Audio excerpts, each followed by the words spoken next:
Pour qu'un feu puisse vivre, il a besoin de trois choses. Du combustible, de carburant, généralement le dioxygène contenu dans l'air, et d'énergie.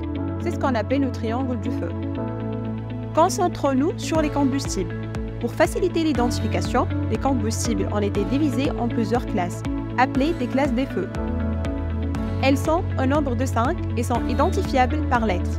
Les feux de classe A sont les feux de solide, par exemple du bois, du tissu ou du carton.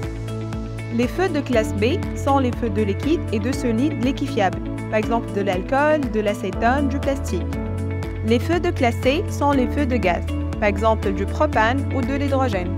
Les feux de classe D sont les feux de métaux, comme l'aluminium, le magnésium ou le sodium. Les feux de classe F sont des feux très spécifiques.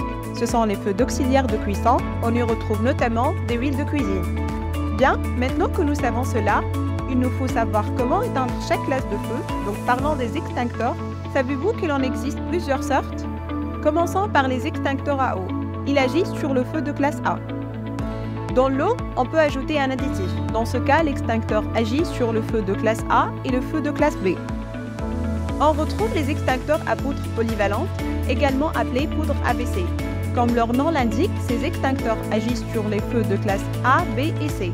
On pourra également trouver les extincteurs à poudre spéciale agissant sur le feu de classe D. Enfin, l'agent extincteur peut être gazeux. C'est le cas des extincteurs à dioxyde de carbone CO2. Ce type d'extincteur agira sur le feu de classe B.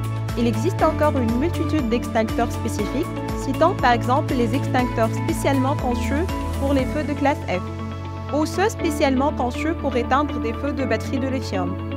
Les extincteurs à eau, à poutre ou CO2 sont les plus répandus et permettent d'intervenir sur la majorité des départs des feux. Si vous ne vous souvenez plus de quel extincteur agit sur quelle classe de feu, vous pouvez retrouver cette information directement sur l'extincteur.